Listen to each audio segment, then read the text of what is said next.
5.000 K de magnificación, todavía está en el campo óptico. Ya nosotros aquí llegamos a 10.000 K, 20.000 K, es decir, que los medios. Cuando digo 20.000 K, estoy hablando de miles, ¿no? 20.000 de magnificación. 20K de magnificación, 10K de magnificación, ya nos estamos metiendo dentro de la estructura del material y dependiendo de la microscopía que nosotros usemos, vamos a poder ver o la estructura de los sistemas atómicos, cómo ellos se organizan, o la estructura de la superficie de forma topográfica. ¿Okay? Entonces, la herramienta de microscopía electrónica siempre va a ser una herramienta muy poderosa que nos va a permitir generar imágenes de la materia, ¿okay? Cosa que no tenemos con otra herramienta, porque hasta ahora nosotros hemos estudiado absorción y emisión para darnos determinar cualitativamente y cuantitativamente la composición de un material, pero no sabemos cómo se ve ese material, ¿verdad? Entonces, eso es la gran ventaja que tiene la microscopía electrónica de transmisión. Dicho esto, la microscopía electrónica de transmisión es una técnica muy cara, ¿ok? Tanto en equipos como en mantenimiento de los equipos y además en preparación de muestras, ¿ok? Por lo que entonces, vamos a ver en qué se basan los principios de la microscopía electrónica. En sí, nosotros lo que tenemos es una fuente o un filamento que los más comunes son los de tungsteno, porque son los más baratos, pero el cátodo, que es el cátodo de tungsteno, que es el que va a emitir los electrones, esos electrones van a ser acelerados hacia el ánodo, pero con un voltaje que es de alto voltaje, lo que se llama alto voltaje, porque estamos hablando entre 20.000, en realidad hoy en día es entre 50.000 y 300.000 voltios. Es decir, una de las líneas que viene del Juri alimentar al centro del país, todo el centro del país, es de 400.000 voltios. Cuando se nos cae una de esas líneas de 400.000 voltios es cuando hemos tenido esos apagones fuertes, ¿no? Entonces, imagínense ustedes tener un instrumento que en un espacio más o menos de 2 metros de altura acelera ese haz de electrones debido a un voltaje, está corregido en las láminas de ustedes, no se preocupen, entre 50.000 y 300.000 voltios. Es que se acelera ese haz de electrones. Obviamente, para ser acelerado a esa velocidad, todo el espacio por donde pasa ese haz de electrones tiene que estar libre de cualquier tipo de moléculas, átomos, cualquier cosa. Por ende, ese haz de electrones pasa por un tubo gigante de vacío, en donde ahí no se encuentra nada. Y de hecho, el vacío que está ahí es 10 a la menos 6 atmósferas. Es decir, que trata de eliminar todo, porque si ese haz de electrones encuentra cualquier cosa, va a interaccionar, va a desviarse, va a hacer cualquier cosa en esa interacción con cualquier molécula que encuentre en ese cañón. Nosotros lo llamamos un cañón. El cañón del haz de electrones. Esa es la forma más común de generar ese haz de electrones. Otra forma que existe, que también se da mucho para equipos mucho más avanzados, es algo que se llama una generación de campo de emisión, ¿sí? Entonces, el cañón se llama cañón de campo de emisión. Suena así como si estuviéramos hablando de la guerra nazi, por allá por Rusia y Ucrania, pero no tiene que ver. Es la forma en que se genera el haz. Pero la más común es la de tungsteno. Luego, ese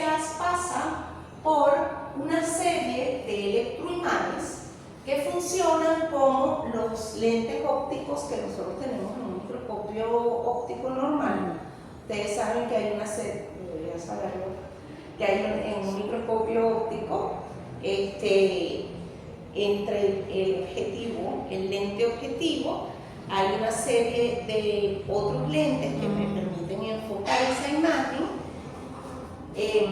me permiten magnificar la imagen, enfocar la imagen y pasarla a que yo vea a través de mi obturador, ¿verdad? Entonces, todo eso lo hacen lentes electromagnéticos dentro del microscopio electrónico. Pero igualito que todo microscopio electrónico, entonces tiene un lente objetivo, un lente condensador, un lente que enfoca, pero todos son electroimanes. ¿Ok? Entonces, vamos a tener nuestra fuente de electrones que incide en la muestra. Vamos a tener lentes electromagnéticas que dirigen el haz de electrones a través de la muestra de la manera más conveniente. Eso lo ajusta el operador. Y luego vamos a tener un sistema de detectores que captan los efectos de dicho haz al incidir sobre la muestra. Entonces, dependiendo del detector que nosotros le pongamos al microscopio electrónico, vamos a poder ver diferentes tipos de interacciones. ¿Ok? Más adelante vamos a ver cómo nos separamos en esos diferentes tipos de interacciones.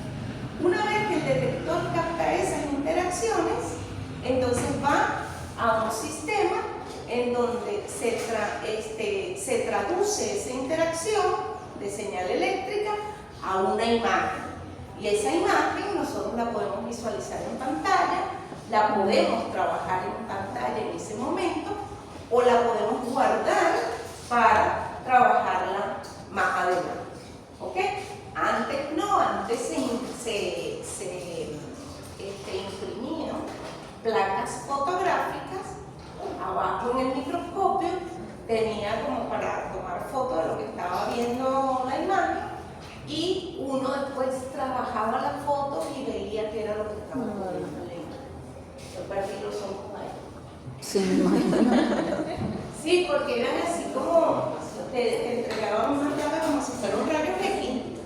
Entonces tú tenías que buscar la forma. Claro, todo chiquitico. Ahorita lo vamos a ver. Entonces, dentro de los filamentos que se usan normalmente, el más común, como ya dijimos, es el de tungsteno. Después hay un filamento que es un poco más caro, pero que enfoca mucho mejor el haz de electrones, y mientras más enfoque tenga el haz de electrones, mientras más fino sea el haz de electrones, más detalle voy a poder ver de la imagen, ¿verdad? Entonces ese filamento se llama hexavoluno de lantano. Tiene mayor duración, da un haz más fino de electrones con más brillo, que me permite tener más resolución en el sistema, pero también implica que tengo que tener mayor vacío. Las bombas de vacío de un microscopio electrónico pueden ser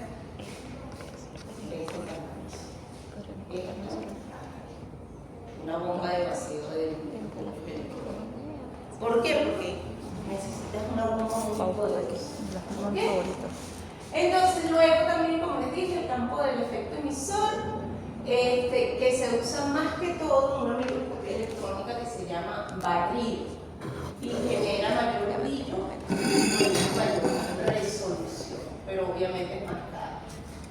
Esta imagen que está aquí es simplemente para que vean cómo yo, con los diferentes tipos de haces, ¿verdad?, puedo ver menor tamaño. Si esto es el diámetro de la sonda, cuando hablamos de sonda en el microscopio electrónico, estamos hablando del haz de electrones que funda nuestra materia, ¿sí? Entonces, como pueden ver, el más chimbito es tungsteno, el que tiene mayor diámetro de sonda, y el más pequeño es el campo de emisión por ignorancia. Nada de eso se tiene que aprender. Esta parte se pilla, esto es la misma. Este y esta, ¿ok? El de tungsteno sí. Esta imagen, aunque es vieja, es muy didáctica porque podemos entonces ver cómo se compone un microscopio electrónico. Ese es Un el que microscopio requiere de electrónico 300 tiene voltios. alrededor de la altura de este sistema. Hoy en día, los más pequeños que han logrado tienen 2 metros de altura. Lo más pequeño. Es decir, son equipos gigantes, no son equipos chiquitos. No es un equipo de mesa, ¿ok? Es un equipo grande. Los microscopios electrónicos de transmisión, porque existen 2 grandes tipos, uno que se llama transmisión y otro que se llama barrido. Los de transmisión, como lo dice su nombre, el haz de electrones atraviesa la muestra y uno lo que capta es lo que es transmitido después que pasa por la muestra, ¿sí? Es decir, lo que te quedó del haz después que pasa por la muestra. Los de barrido, entonces hacen así, con el haz pasan por encima de la superficie, pero como ese haz es energéticamente tan poderoso, eso increpa todos los átomos que están ahí en esa superficie, ¿verdad? Me encanta que me como si se le expliquen así. pararan a ustedes todos los pelitos. Le increpa todo y me da una topografía de la materia, ¿sí? Entonces, el que atraviesa me da lo interno de la materia, mientras que el barrido me da la topografía. La topografía es la superficie, ¿ok?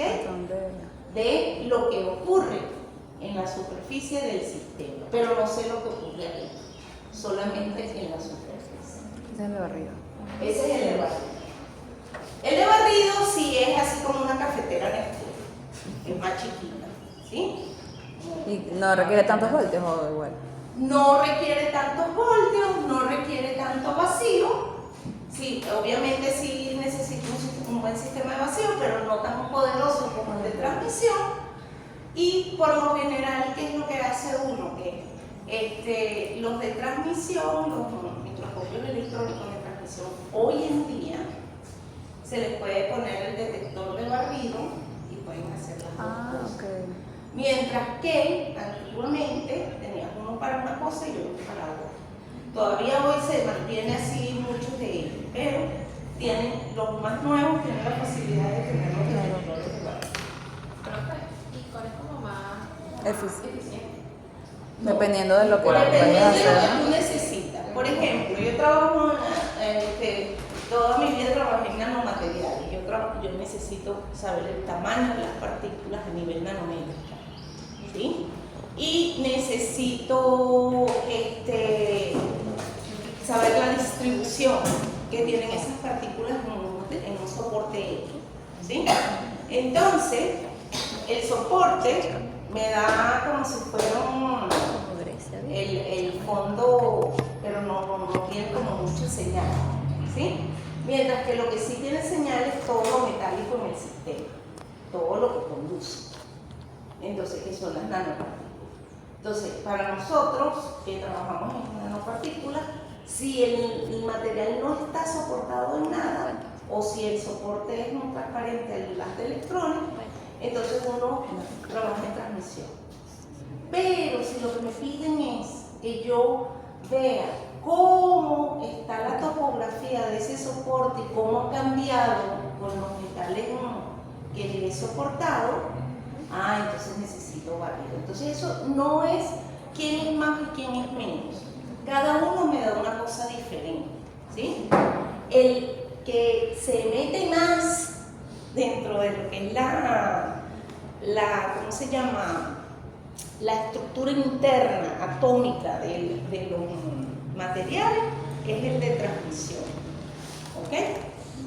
El otro me da topografía, pero yo no puedo decir, no, eso es así como si te van a hacer un RMN o te van a hacer un TAC. Cada uno te da diferente, o un E, cada uno te da diferente. Y estos métodos son más como para Yo uso mucho los identificar qué elementos hay en, o me dicen, o también me parece la cantidad. También me dicen qué elementos hay. Lo que pasa es que, vamos a ir avanzando, dice, lo que pasa es que el de barrido, que es el que me dice, me puede decir inclusive cuantitativamente qué elementos hay en esa superficie, solamente me va a dar los elementos en la superficie. Yo no puedo decir que todo el material es eso. Y además es lo que se llama un microanálisis. ¿Por qué? Porque yo solamente sé el contenido de la superficie en ese punto donde está viendo el haz. Si yo tomo muchos puntos y me da lo mismo, estadísticamente puedo decir, el sistema es homogéneo. En la superficie. En la superficie. Pero si no tomo muchos puntos, lo único que puedo decir es que allí tengo esto. Y ese allí es micrómetros, es chiquitico. Ni siquiera físicamente lo podemos ver. Ese punto allí es de micrones. ¿Ok? Que es lo que te puede ver el haz. El haz en barrido te va a ver espacios de micrones. A nivel nanométrico, pero en espacios de micrones. El radio de su visual es más o menos unos 10 micrones. De profundidad, 100 nanómetros. 100 nanómetros es 0.1 micrón. ¿Sí? Entonces, de profundidad solamente me está diciendo esa profundidad. Yo no puedo suponer que el resto del material es así. ¿Sí? Entonces, por lo menos cuando uno tiene los coatings,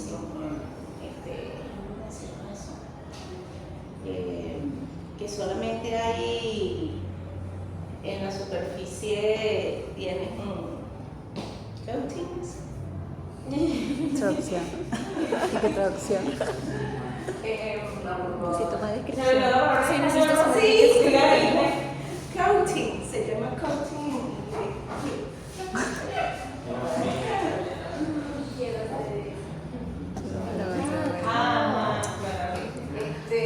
Es cuando solamente tienes una película de la capa de la superficie,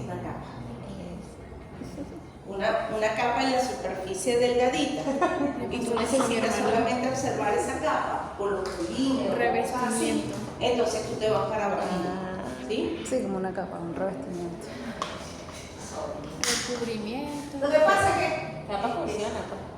Sí. es capa, ¿no? Dice recubrimiento. Revestimiento. Recubrimiento. Ok, regresemos rápidamente regresemos a nuestro equipo. Entonces, aquí es donde está el sistema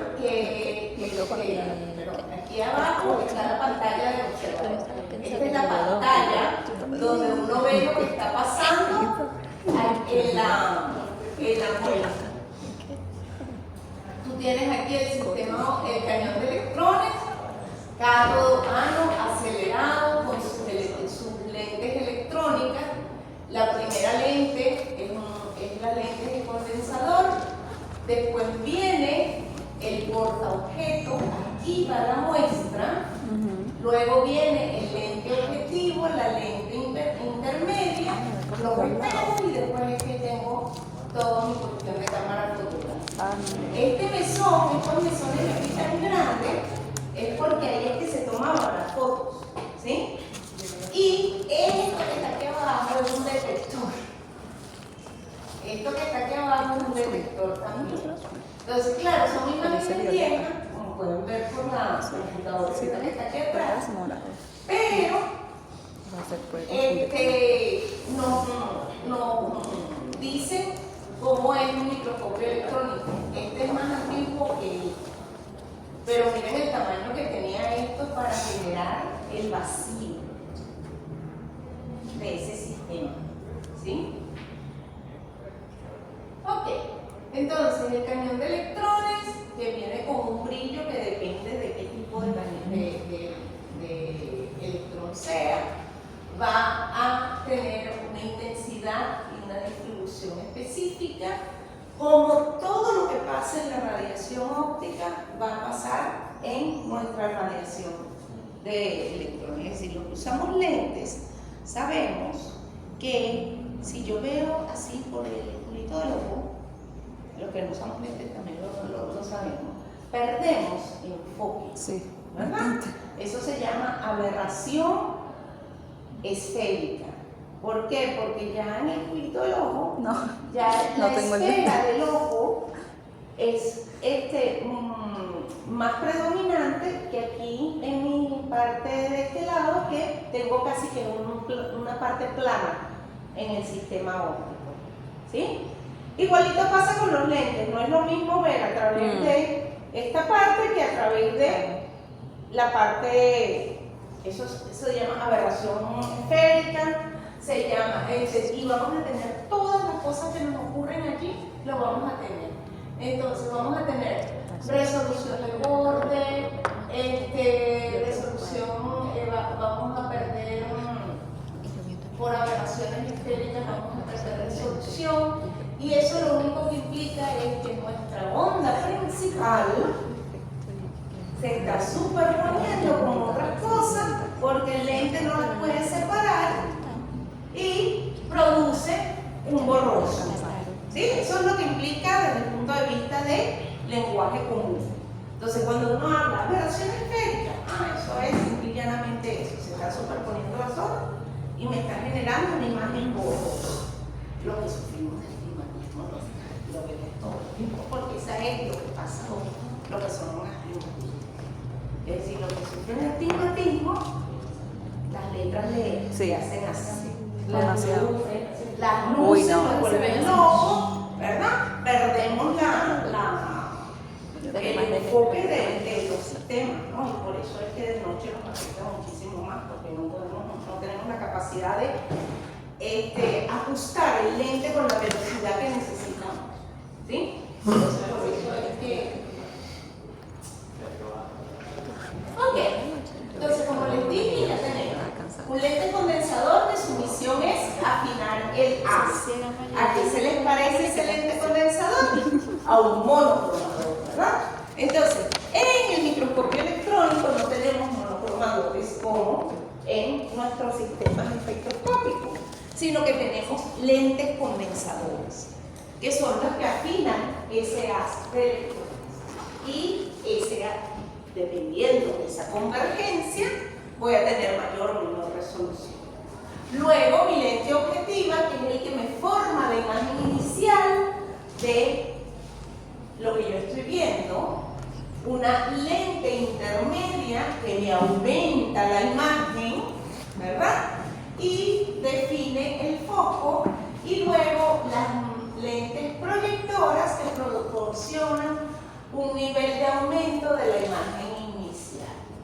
Entonces el lente condensador enfoca el haz y lo dirige hacia el objeto que se observa, en el cual los electrones chocan y se desvían de manera desigual, porque se van a desviar en una forma tal como esté el sistema. Es decir, recordemos que la materia por lo general tiene una organización, ¿verdad?